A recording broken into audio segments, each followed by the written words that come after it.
It's been a very long time since I've done this. What up, though? How you doing?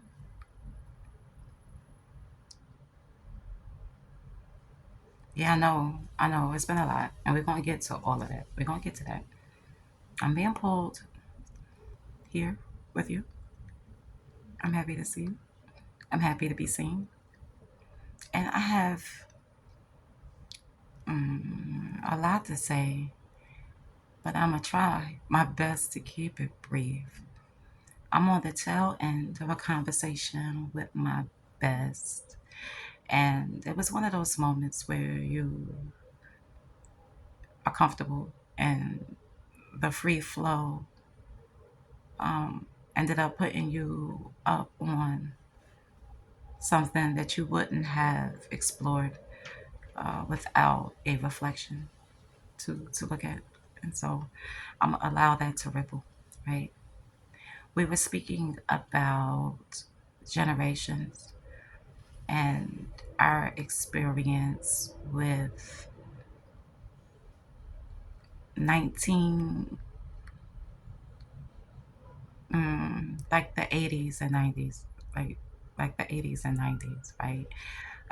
She's speaking more about the 90s, and I am speaking more about the 80s. And because I am older than her, um, I had some insight that she hadn't considered, um, and how her experience was reflective of my own, but very different because I'm going to say that the 80s was kind of ground zero for a lot of what was playing out in the 90s. And because it was the 90s where it was taking place, it happened because of the 80s, where certain activities ended up falling behind closed doors, whereas in the 80s, these things were very secular and public. And, it's like going from, how can I put it? From doing a line at the cocktail table versus everybody standing in the line for the bathroom, for a line in the bathroom, right? It's like the 90s, everything went into like a little private space, but the 80s, it was just in the streets, child. They was in the streets with it. LOL. There was no shame. And as woo woo healing women and things. Of course, the conversation, of course, turned to generational healing, I'm going to put it, because enough people focus on the trauma of it. Me and my friend, we tend to keep things quite practical and practical, right?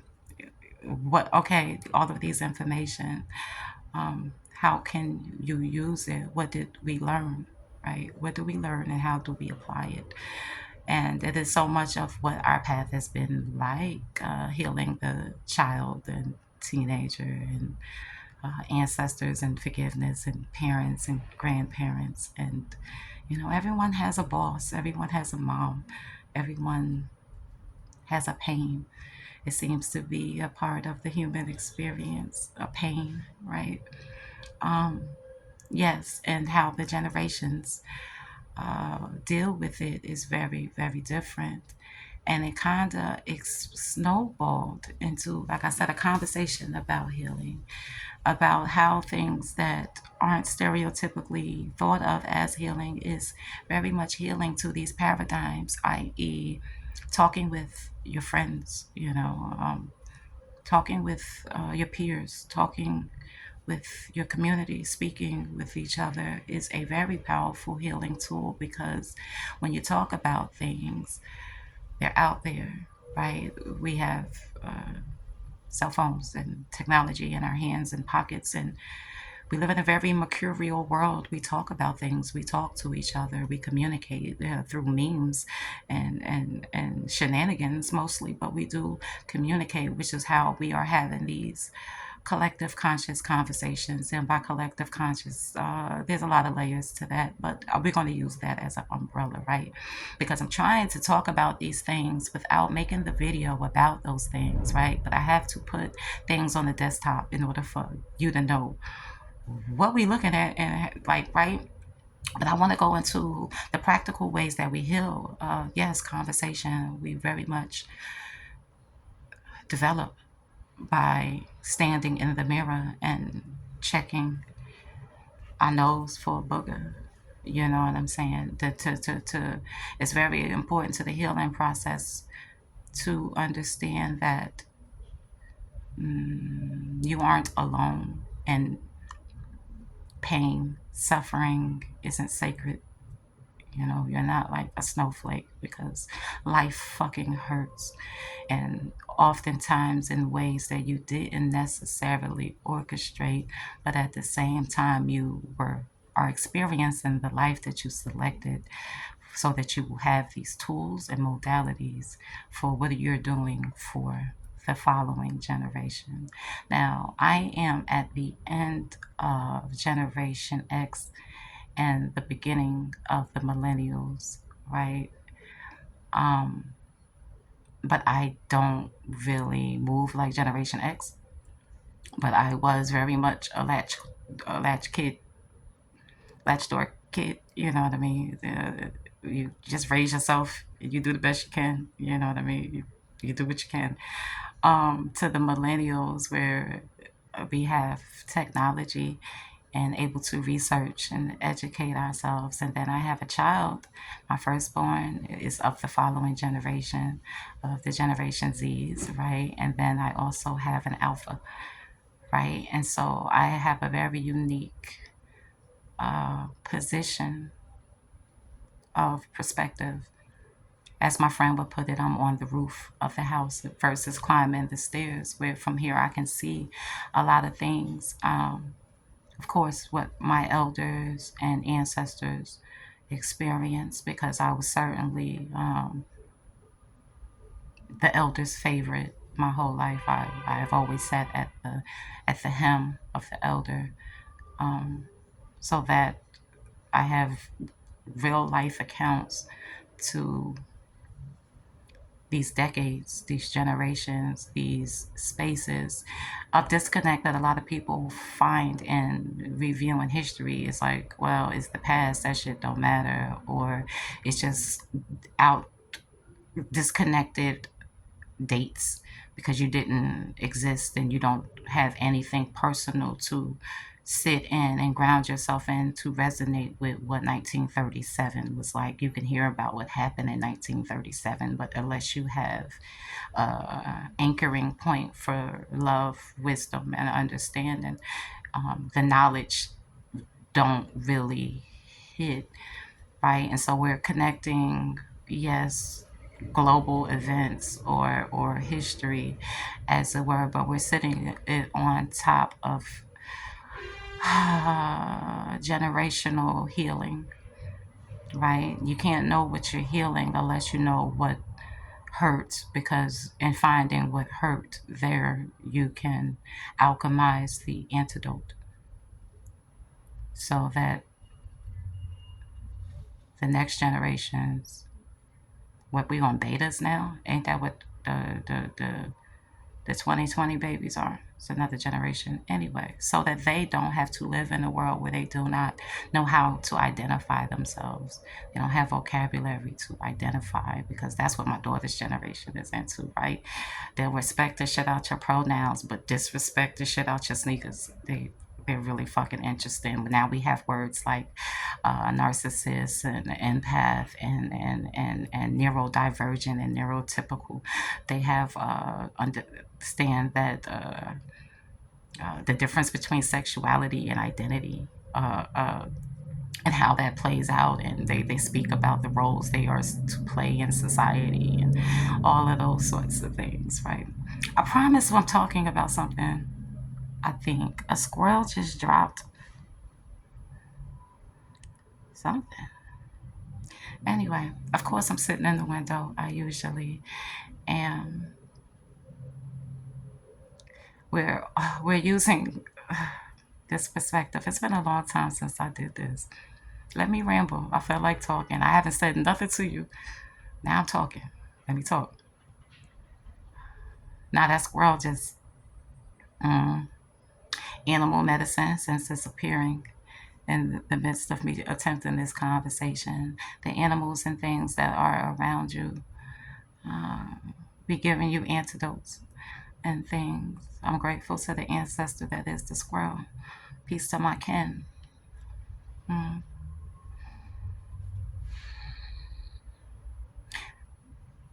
There's an experiment on rats that I seen in like 2015. And if you're a real one, you already know what I'm discussing, but that randomly just popped into my mind. I guess we are talking about the whole concept of the rat race, right? Peace to the rodents and the energy that guides them. And he really just sitting in the leaves like he posing for a photo shoot.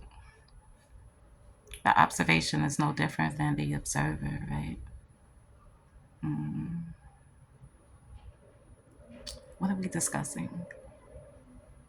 Oh, generational healing.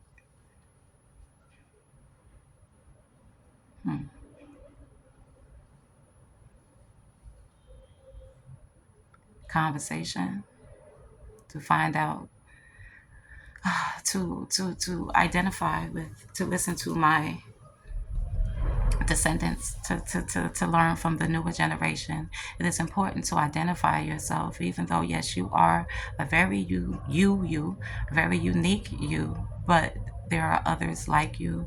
And my generation will call that soul tribe. They will call that your tribal community, your spirit friends, your soulmates, right?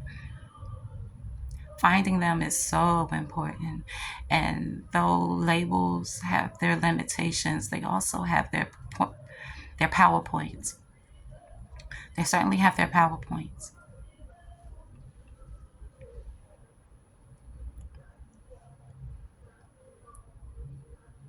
To learn from my elders,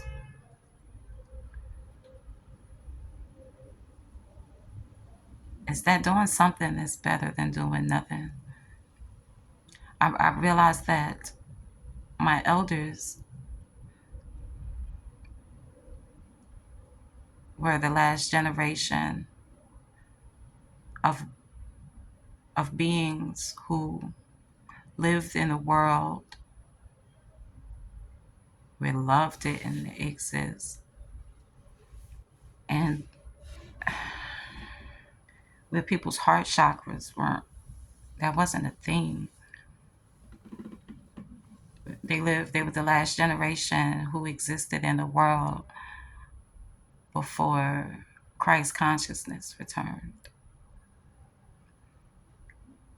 And they are the generation that made love. They made love. And a lot of them made love under the most unloving circumstances and conditions, where their lives was poisoned, but their love was pure. And these are the people we chose as portals to come through to do our work. How beautiful is that? If you can grasp that, you have everything you need to forgive. You have everything you need to be empowered. You got it. You got it. Because this is the age of Aquarius, as it were, where knowledge is power and content is king.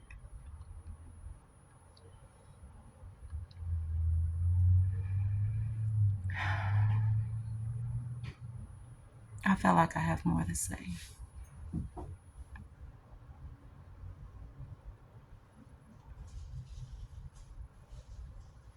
It was said to me that your ancestors are not more or less of something than they were on earth, right? If they real dumb at everything but fixing cars, I don't know why I said that. Well, I do know why I said that. You can't call that ancestor to help you with matters of money management or love or supreme awareness, right? Because that particular ancestor is only smart at cars. And it was expressed to me that you have to teach them in your ancestral work. You'll have to teach them about the Sephirah, the doorways, the egg within the egg, the Ouroboros, chakras, forgiveness, love, understanding, right? And I'm not necessarily agreeing with that, but I think I can add or express that teaching, breaking your brain what you think teaching looks like, right? When I said teaching, did you think of a classroom with like a whiteboard or something like that? Like that sort of. The reality is that you are connected to absolutely everything, right? Right. We can agree with that. The reality is you're imagining the whole damn thing. You're actually none of it, right? Fair enough as well. It don't really matter which end of the conversation we enter into. But with that, there are these chords, ethereal in nature, I guess. Mm. And when you love someone and they are on the other side of the veil, you would have to understand what happens when you go to the other side of the veil when you transition. I really didn't mean for this to be that long. I'm just going to let it be what it is, I guess. The Egyptians teach, and I don't want to get too far into Egyptology because I am not an Egyptologist. But they teach that the being is broken into or returns to their fragments, where it's like your personality.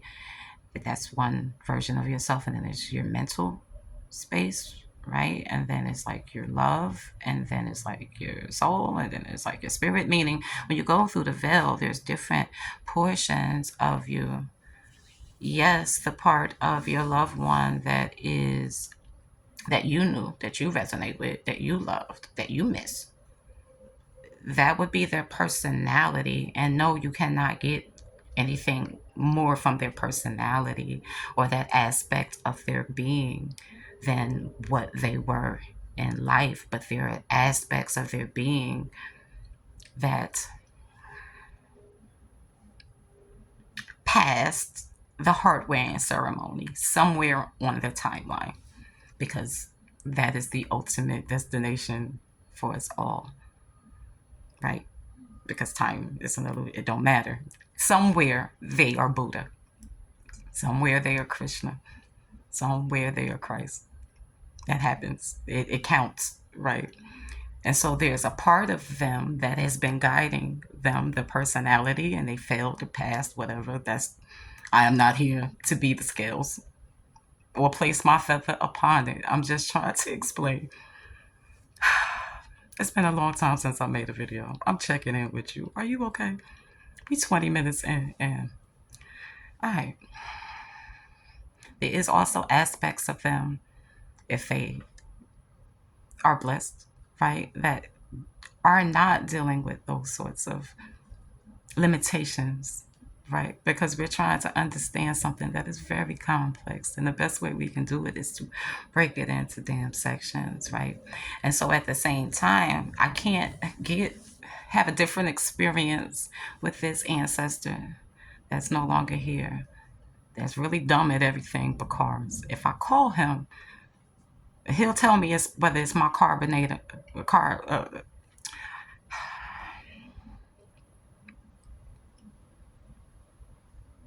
I can't even pretend car information at this time. I've had a cup of coffee. I'm hyper. Can you tell? Is it showing? Okay.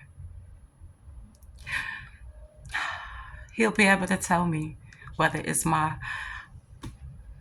ignition starter thing or my brakes need to be changed. He'll be really good at that. If I am in a space of pink, unconditional crown love, I can also experience him there.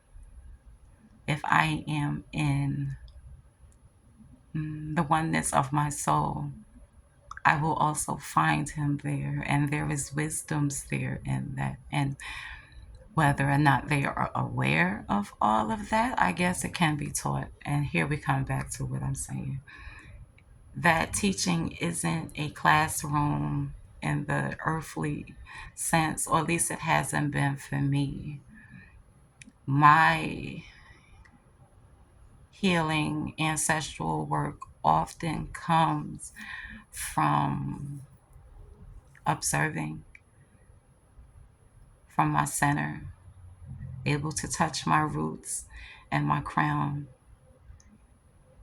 and view honestly and holistically of everything, free of any judgment, and just be there. And the thing is, we didn't come to teach. Came to love, and love will teach. Love will teach. Love teaches. All you need to do is love them. The same things that altered their DNA. Love, love does that too. Love does that too. Yes, all of those circumstances, but love doesn't have a limit on it. And loving them, remembering them, learning from them is how you teach them. Because as you look at their lives as a poster, as a space of remembrance and reverence and love and unconditional, unjudgmental observation, you learn from them. And it's an equal exchange because you're teaching them too through the ethereal cord that is love. And somewhere on the timeline, they did learn and have weighed their hearts and have passed and is in the field of reeds, reaping what they sow. And I mean that in such a beautiful way. You usually hear reap what you sow in such wounded context. It don't.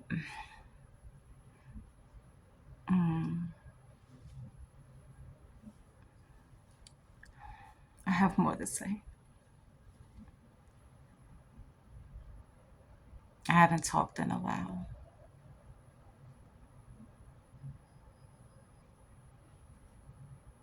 Do I look sad? I'm not sad.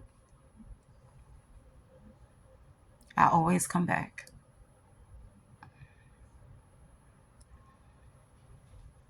I always come back until I never come back.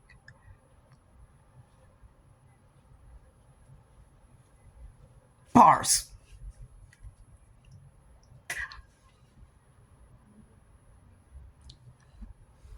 I'm gonna close it here. I don't know if I'm uploading this. The God within me sees the generations playing out inside you and all around you. The God within me knows your roots and your fruit. And I love it all. of all your seasons and every life form that lives beside it. Namaste, my love.